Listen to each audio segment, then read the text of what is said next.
Welcome everybody, my name is Rosa Angel. I am SHPE's social media manager, and we are kicking off our Instagram live series, Magical Martes. Each week, every Tuesday, we're going to be having a session, info sessions about events or topics that are happening at our national convention. We wanted to create a space for where you can learn more about the events, because it can be a little overwhelming since there's a lot going on at convention if it's your first time. And then we also want you guys to ask us questions if you have any. We do have our National Convention newsletter where you'll be able to get the most up-to-date information. So if you subscribe to that, that would be awesome. But join us every Tuesday. This week, we're going to start off by highlighting our pre-college conference.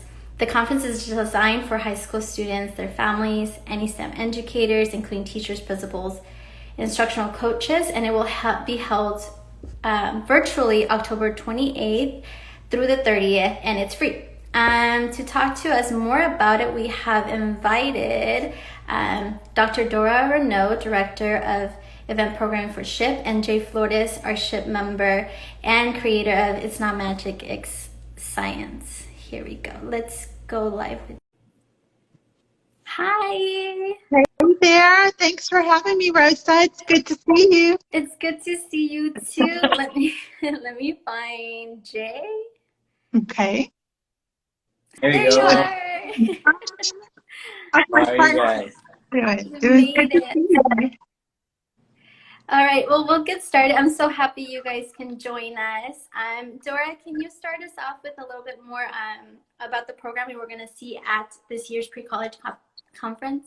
Sure. So let's start with just talking about what our main objective for the pre-college is.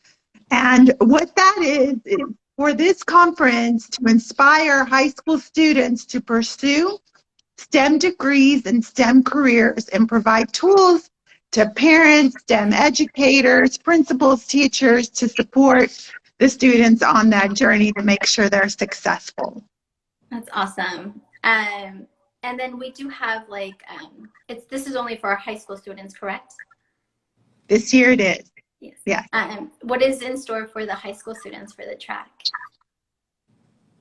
You want me to pass that over to Jay? Do you know, Jay? I know, Jay, you're doing some live demonstrations.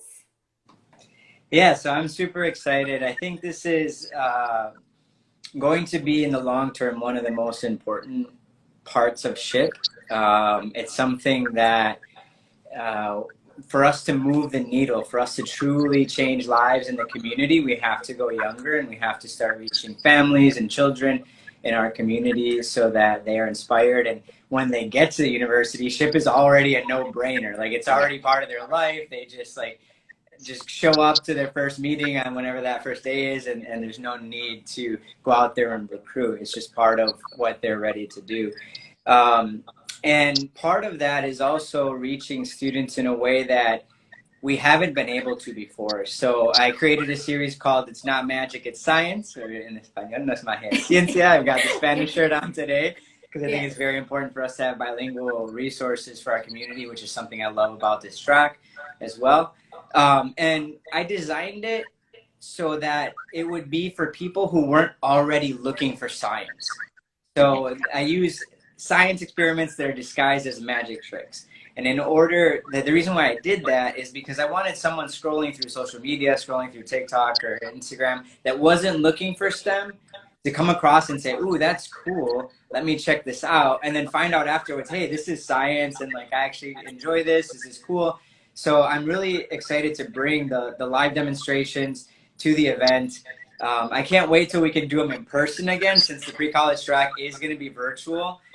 We won't have the students up on stage like I would like to, but it's still going to be an opportunity for us to engage them in a way that they may not have experienced science before, and connect them to SHPE and show them how much fun and excitement can come from being part of an organization like this and from exploring science, technology, engineering, and math.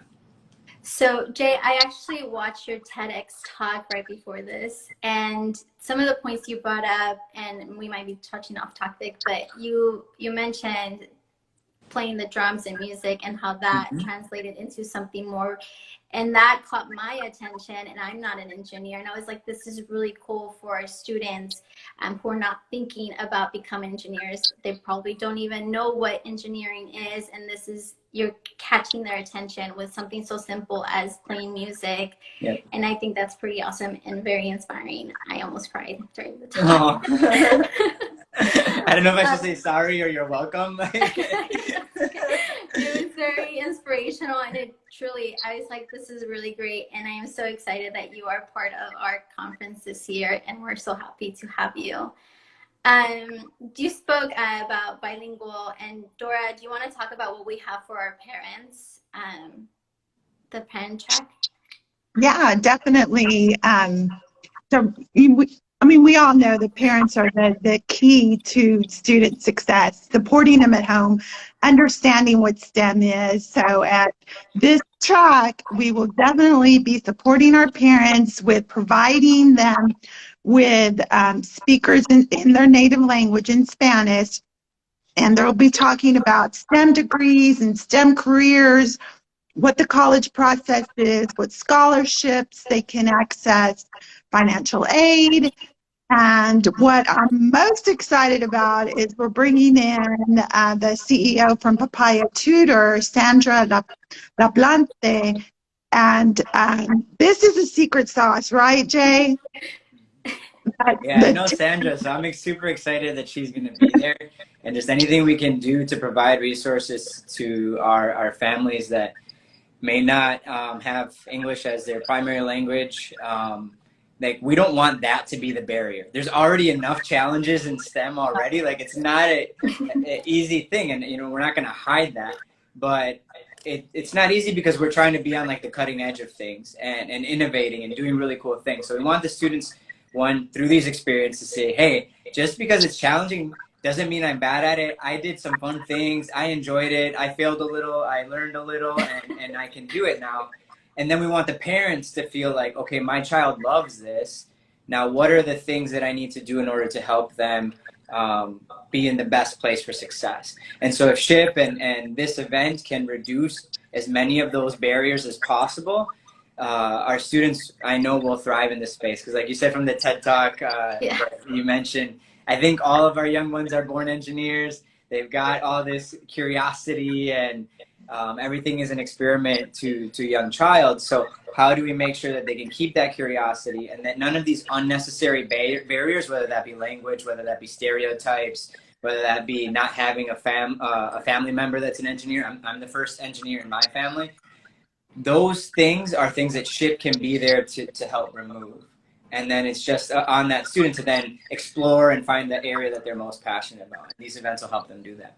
Yeah, and so for our parents, if any of you are watching, you actually have on the registration form, if you have any questions, you can submit them ahead of time. That way our speakers have them and can prepare their speeches or whatever tools, resources to share with you during that time, during the conference.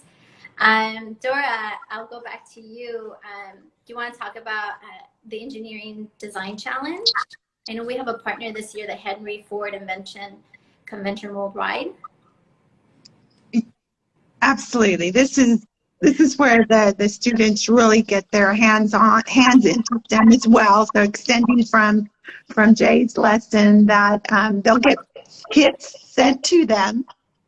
So they'll have something in their hands. And so we did partner with Henry Ford Invention Convention Worldwide to bring a unique design challenge this year. It's called the Cleanup Containment of a Nuclear Waste Spill.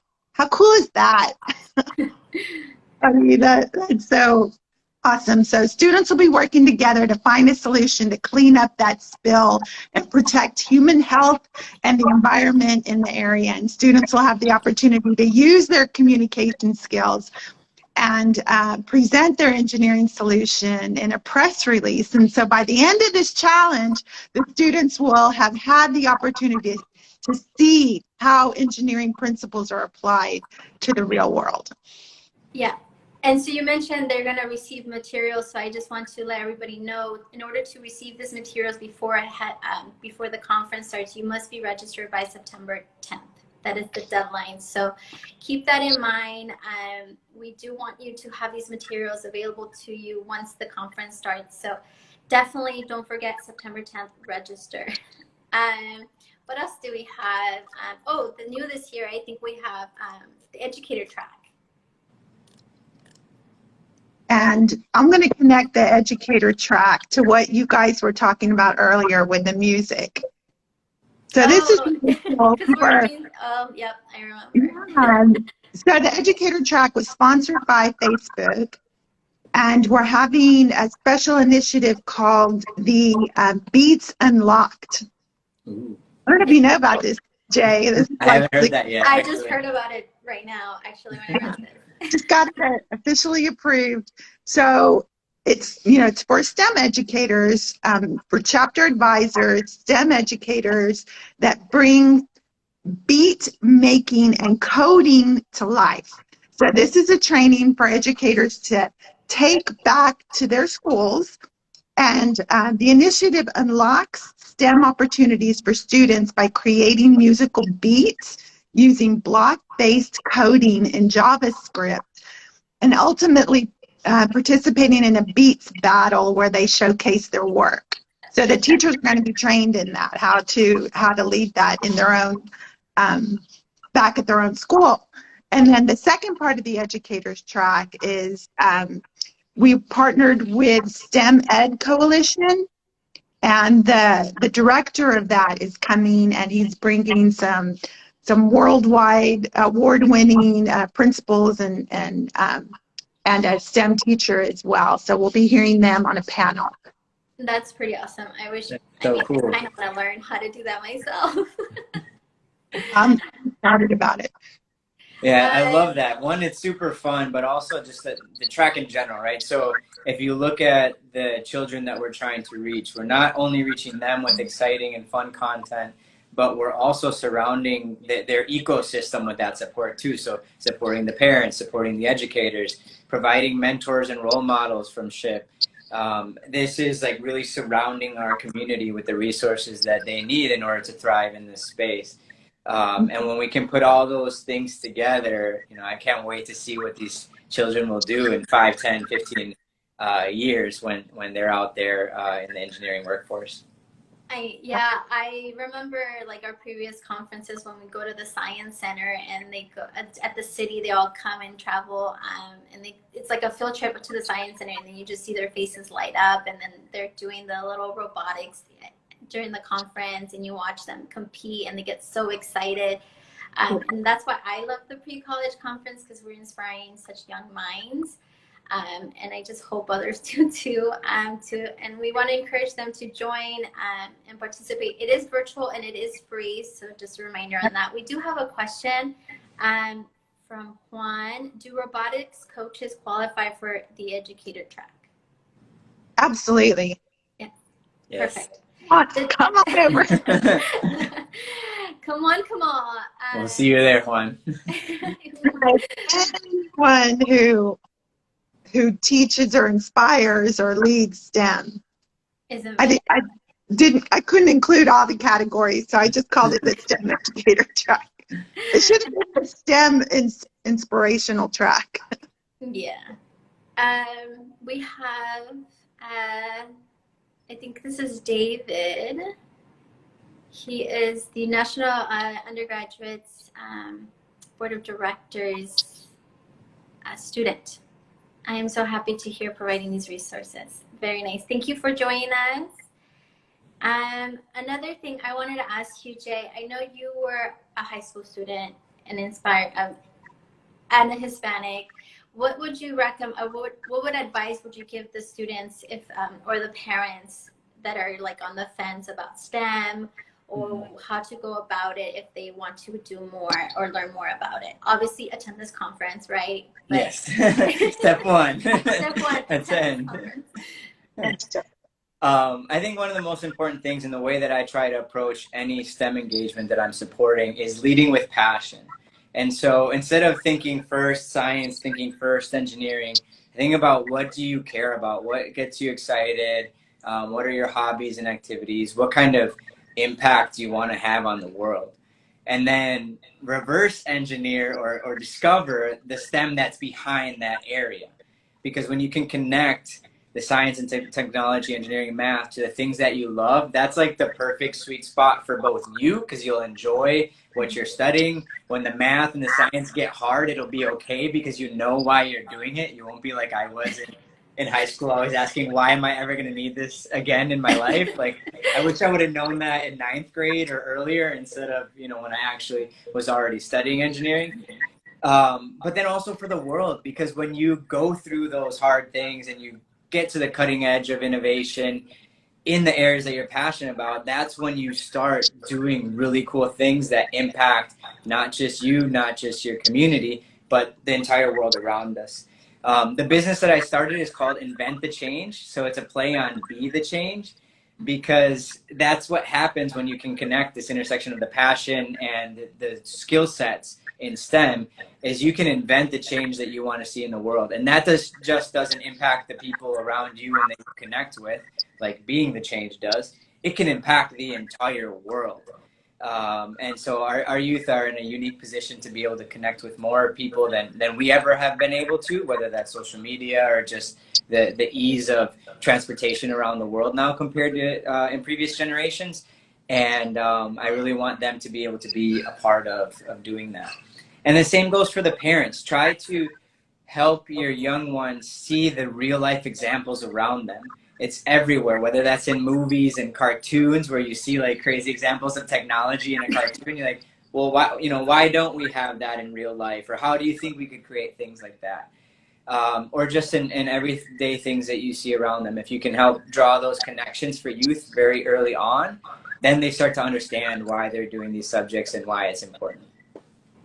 You're such an inspiration, and I'm so happy you are part of this conference. If we have any more questions, I'm looking. Nope. Do I think we covered everything about the programming, correct? Sure did. Yeah.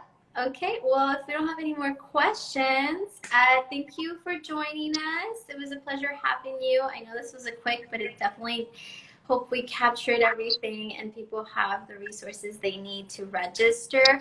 As a reminder, registration is open for pre-college conference. It'll take place October 28th through the 30th. It is virtual and it is free. Registration, like I said, is open, and you can find it at ship.org/2021. So we hope we see you there, and thank you so much for joining us. Bye, guys. Bye. Thank you. Looking forward to seeing everyone.